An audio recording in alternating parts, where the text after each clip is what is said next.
Welcome to Conversations with Sarah. I'm Sarah Reddan, creator of the SRTT Self-Care Club. Thank you for joining us today. You can find me on most social media platforms as SRTT Self-Care. But if you connect on Facebook, you can join me in my Facebook group for live recordings. Today, I'm here with Faye Casement, sharing how intuitive eating, self-coaching, and mindfulness has changed her life. Thank you for joining me, Faye. Thank you for having me, Sarah. It's great to be here. I'm really excited to kind of hear your story. You're going to share your journey and how that relates to your business and how you help people now through weight loss. Your story is about weight loss, but using intuitive eating and mindfulness. So if you are happy to, can you introduce yourself and tell us a little bit about you, please? Yeah, so like you said, I am Faye Casement. I am the owner and creator of the Triple A Way Life and Weight Loss Program.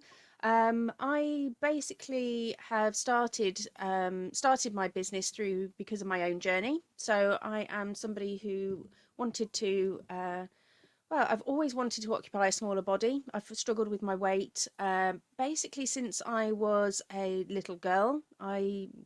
From a very early age, I had school ground bullies calling me Fat Faye and that kind of thing. So I'm always somebody who struggled with my self-esteem with regards to my weight. And so I basically hit around 40 and realised that I didn't really have much purpose in life. I didn't feel like I knew where I was going, and I thought I'd never listened to a podcast. And so I started listening to a podcast, and I found my mentor. It happened to be a weight loss mentor, and so off I started on a journey because, as I said, it was always something that had bothered me throughout the years. I'd been on what felt like a million diets. I tried them all, and then this was somebody who was telling me that there was a different way.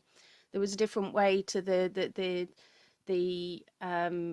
yo-yo dieting that I'd done before, the hard dieting, the restrictive dieting, and Mm, it's been life-changing mm. basically because it's opened up my world to a lot of different possibilities.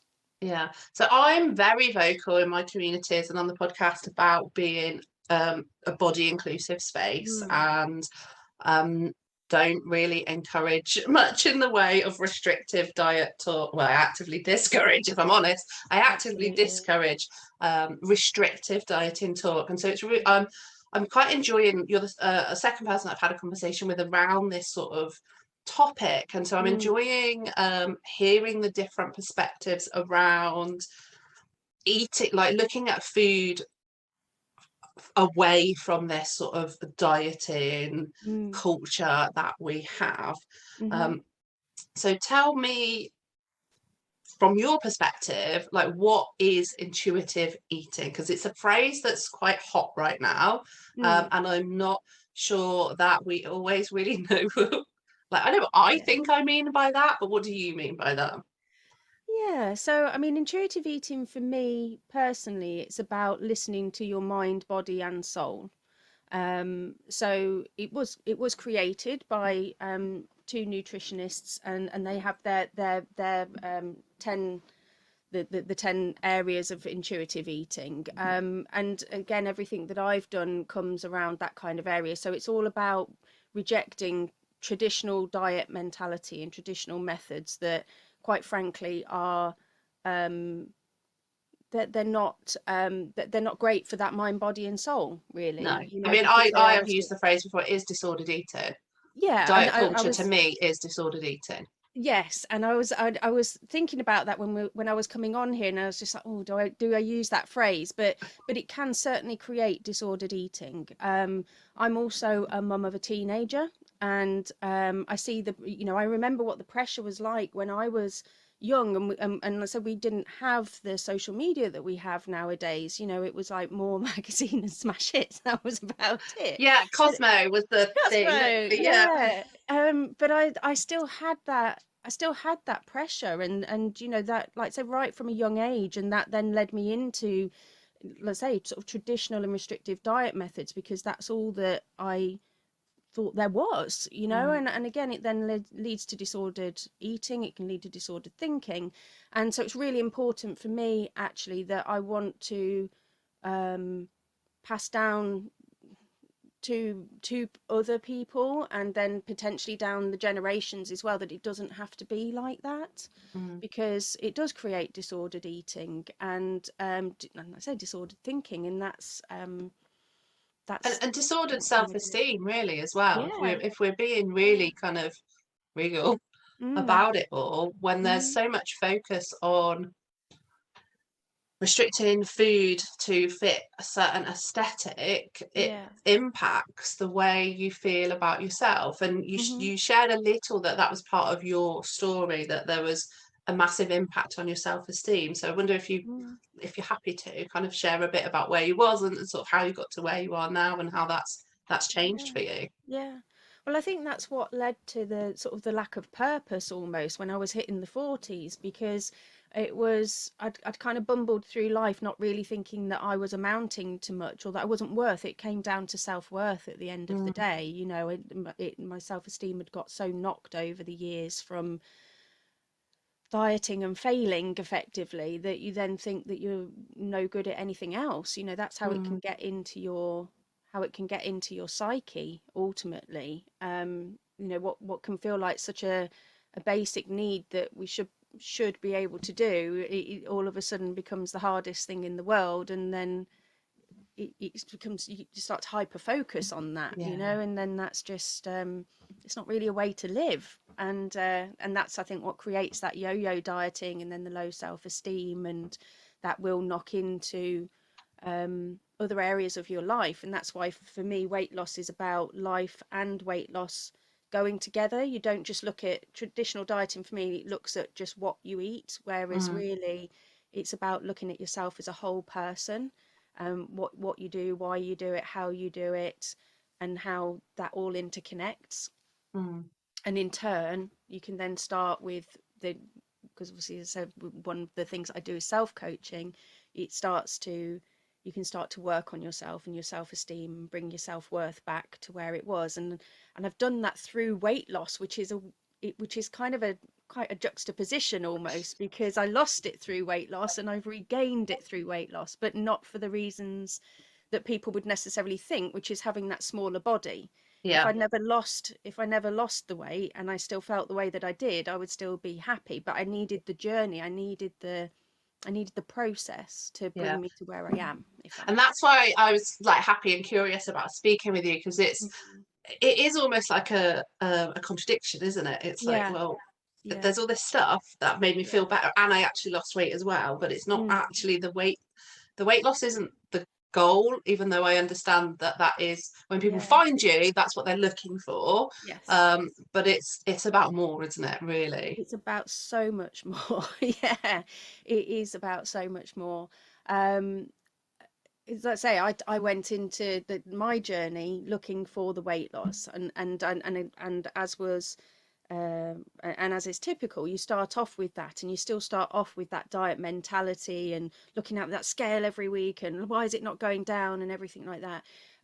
But then, like say, with the coaching and the methods that I teach, we start to come out of that, you know. So again, it's all that getting rid of the diet mentality, getting rid of, you know, like I say, that trying to reduce or get rid of the scale drama that you can have, and just accepting. It's very much which is where the mindfulness comes in, because it's about acceptance and patience and process. And then, as you say, it it's that actually is the life changer in the Mm, end, not mm, necessarily what it shows on the scale.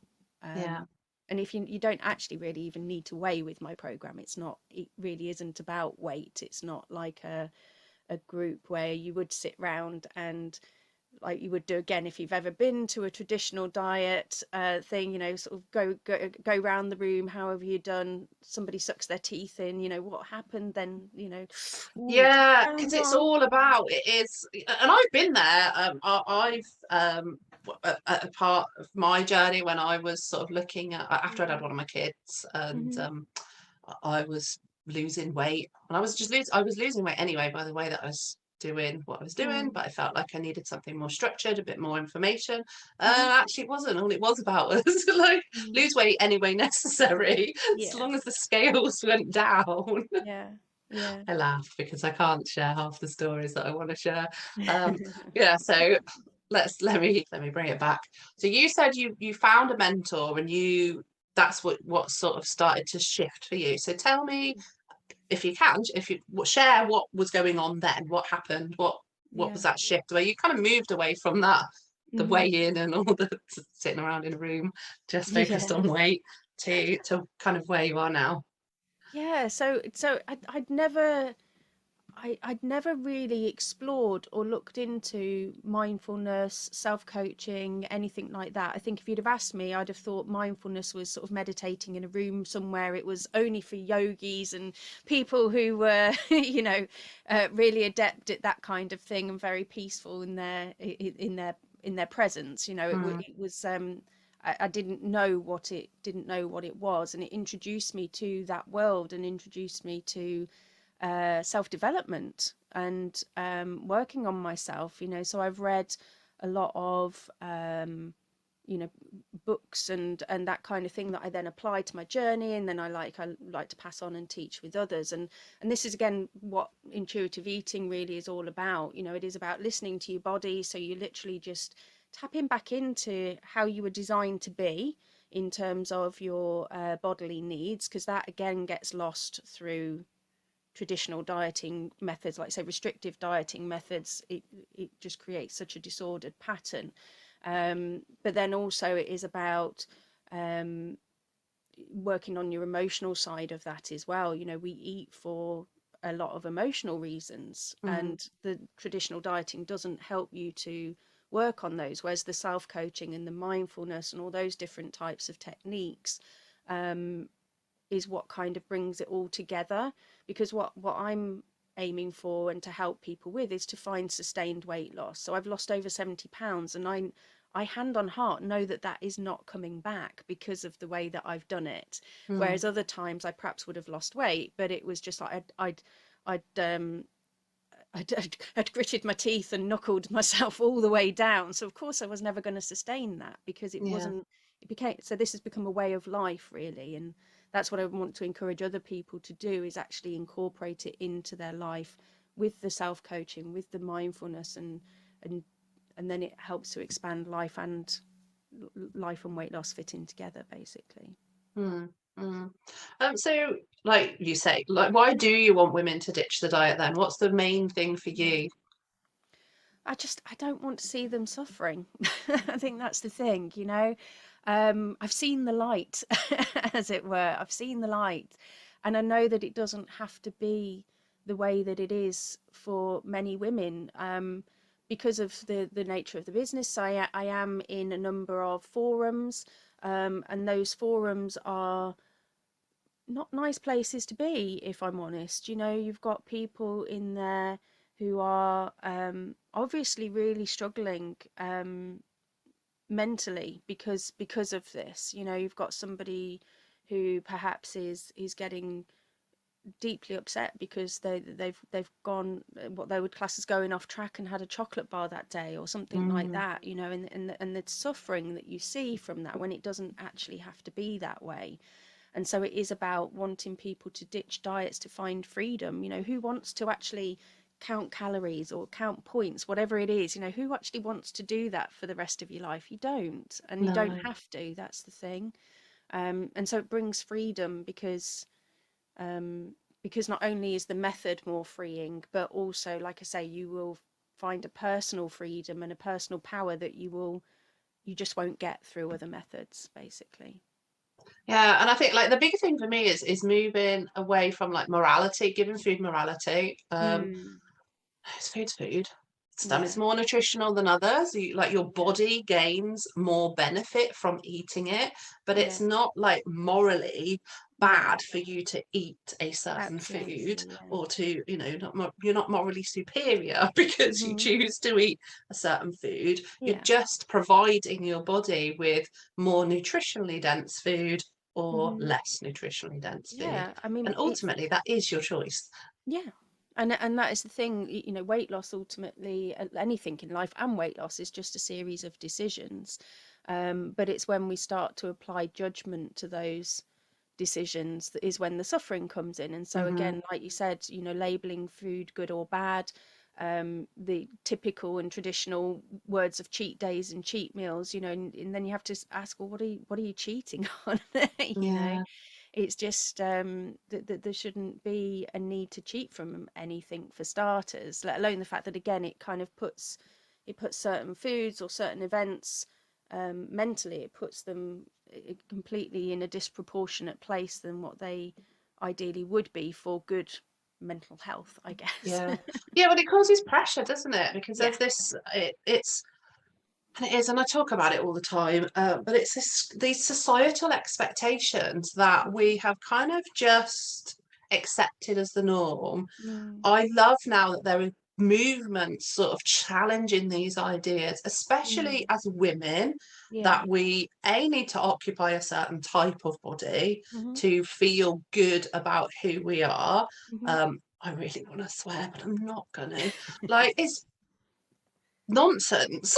Yeah. God, that was hard. It is nonsense because, like, I don't even have all of the words, and I'm like, I don't even have all of the words. Like, the idea that you can just look at a person and based on how you see their physical appearance, be like, oh yes, they're healthy, or they're Yeah. not healthy, is nonsense. It Hmm. really is. So I love that we're starting to move away from that and Hmm. starting to be more aware of how health looks different, Yeah. and that health in relation to food doesn't mean only eating 800, 1200, 15,000, whatever it Yeah. is, calories a Yeah. day, or even paying any attention Hmm. to calories, or being Hmm. obsessive about your macros and your this, that, and the other, and actually bringing it more back into, like you say, that what does my body need right Mm. now? Because that's like my understanding of intuitive eating is actually checking in with yourself. Like, we have food cravings, and Hmm. often you might have different perspective because this is what you do. This is how I think about it. So do challenge me. It's okay. Like, often we have food cravings um, because there's nutritional deficiencies in our body, Hmm. and we may reach for foods habitually.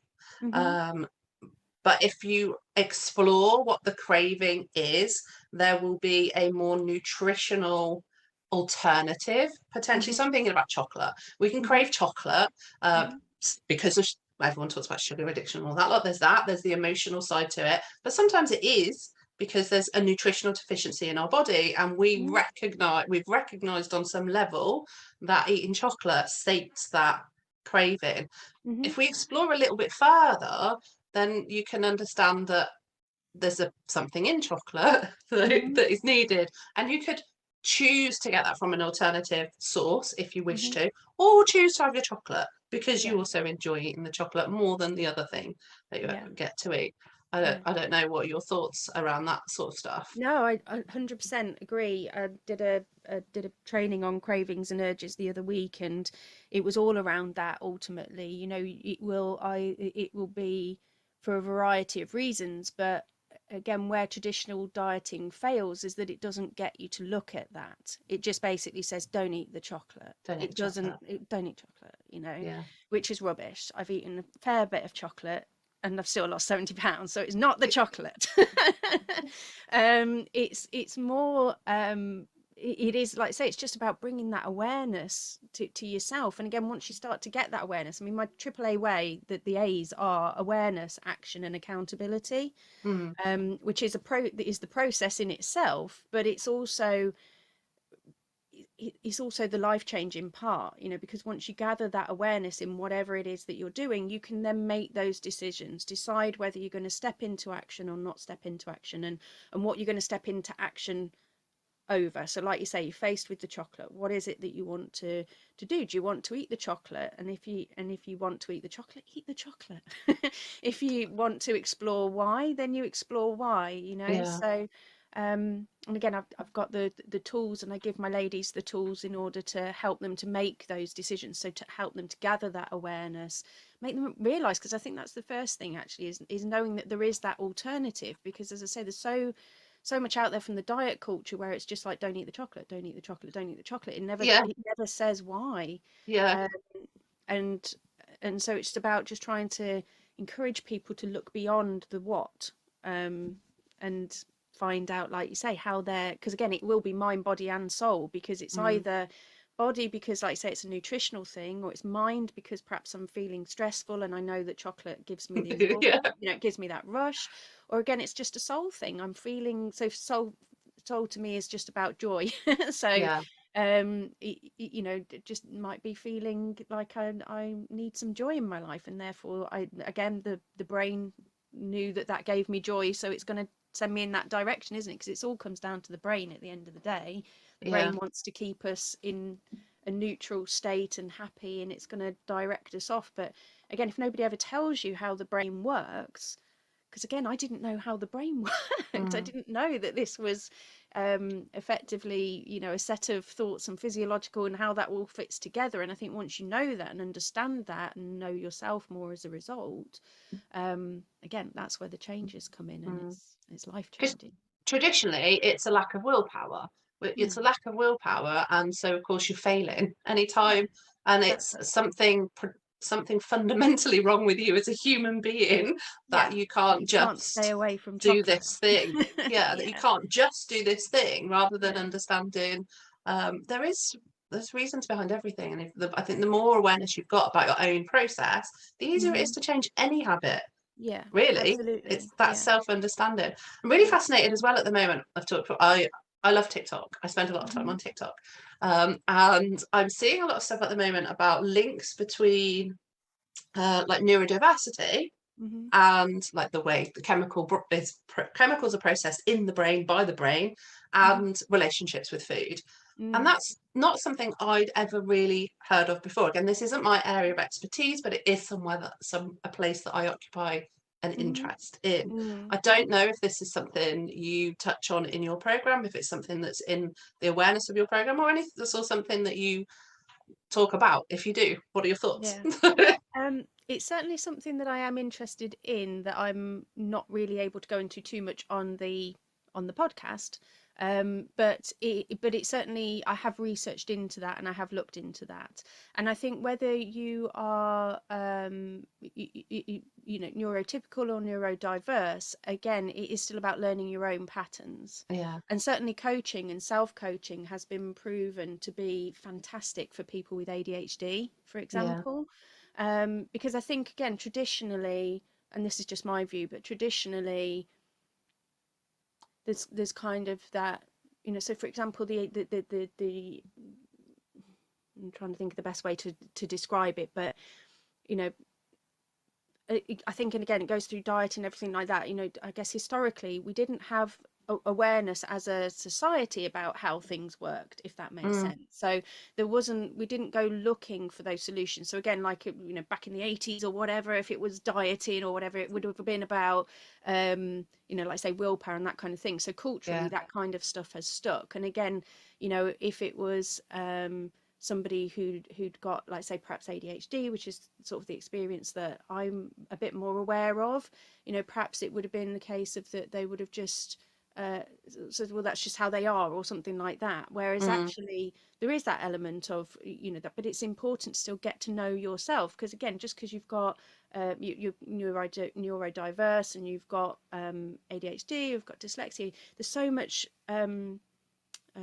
scope within that, because everybody's an individual, and so you've yeah, got to get to know yourself as an individual, and if that shows up in your food, then gathering that awareness about how it shows up in your food. But yeah, and I know, for example, on ADHD, there can be a pattern where it's sort of wanting the same food over and over and over again, but yeah, then all of a sudden it's just like, no, I can't ever eat that again. and yeah, and so just like, but you ate that last week. yeah, So from the outside looking in, it's there's definitely a correlation there between it, but yeah. it's then Like you say, helping. it's that understanding of yourself, and then Yeah. once you gain that understanding and have that kindness and compassion towards yourself, in that, and again, I'm trying to think how to word it, because I have lots of little traits. So Mm. it's not in that like, oh, I do this, therefore I must always do this. It's like Mm. I do this and I understand that's why I do this. So Yeah. if that happens,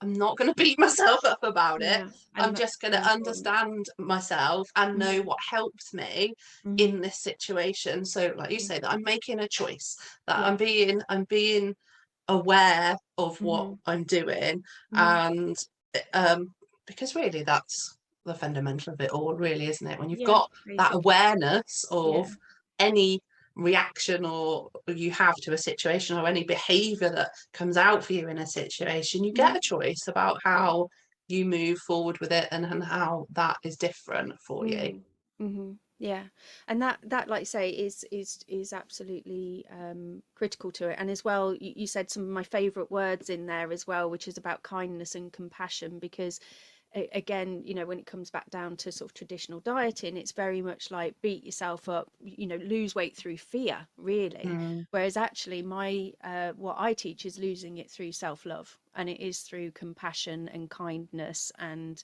not beating yourself up, and neutralizing, though, you know, so if you have made a decision that perhaps didn't serve you, neutralizing the feelings that you've got about that, so that you can then, you know, move on with that kindness and compassion, because that is far more motivating if you can gather your wins that way than yeah.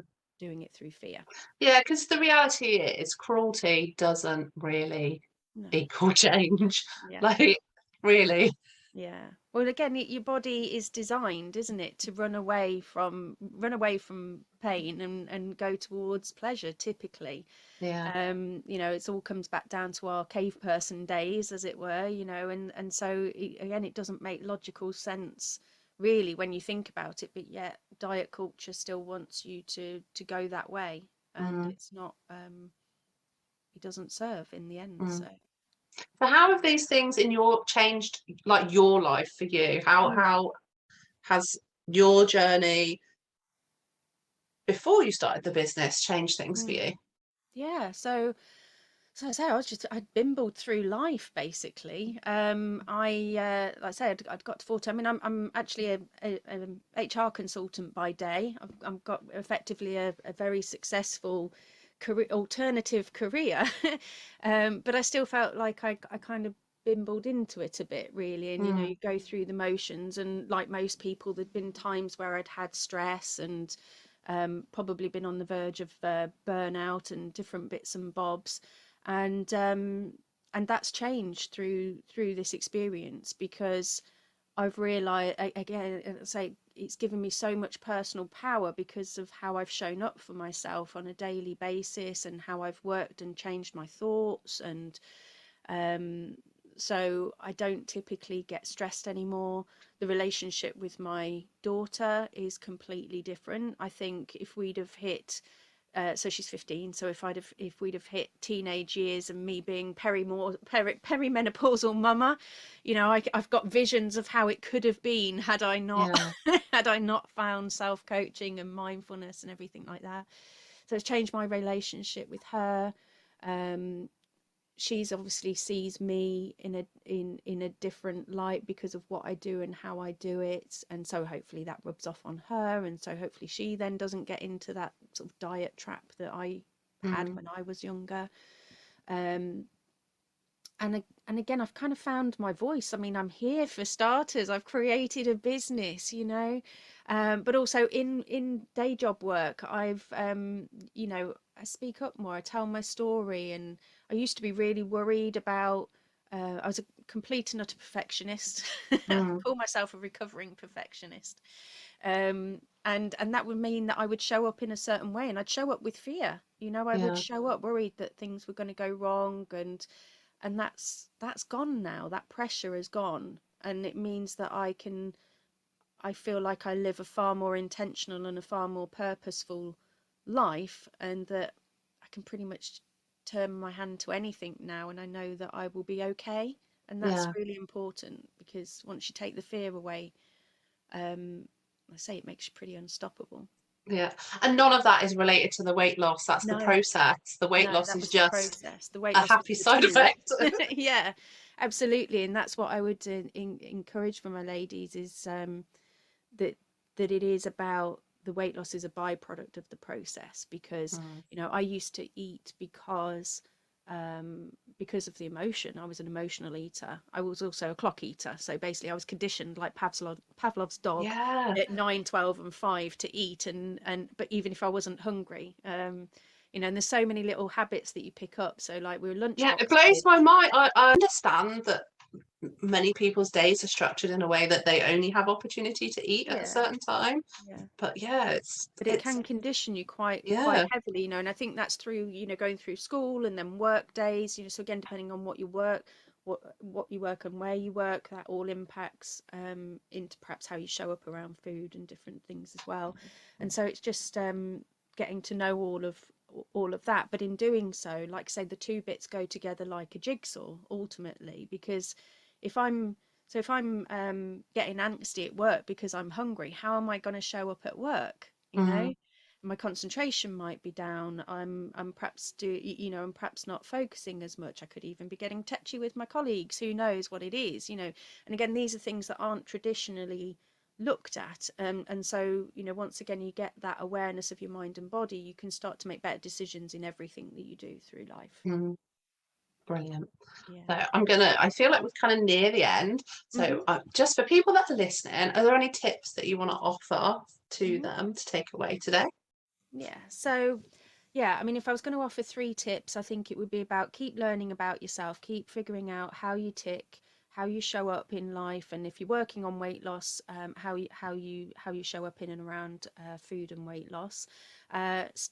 Staying in action, because that's ultimately what moves you forward. And if you stay in action and learn to try and trust your mind, body, and soul, I think you can achieve amazing things. And don't go it alone. My accountability groups that I was in throughout that, I've now made friends for life through this process as well. And make sure that you're tapping into the right people to help you to achieve whatever it is that you want to achieve. Mm, that's it, isn't it? It is surrounding yourself with people that are supporting and Mm, understanding the journey that you're going yes. on makes such a Yeah. difference. Yeah, and supporting of that. And that's not necessarily always possible, of course. And again, there may then be some coaching in and around relationship stuff that comes into Oh that, yeah, that's a whole nother that's a podcast. whole different podcast.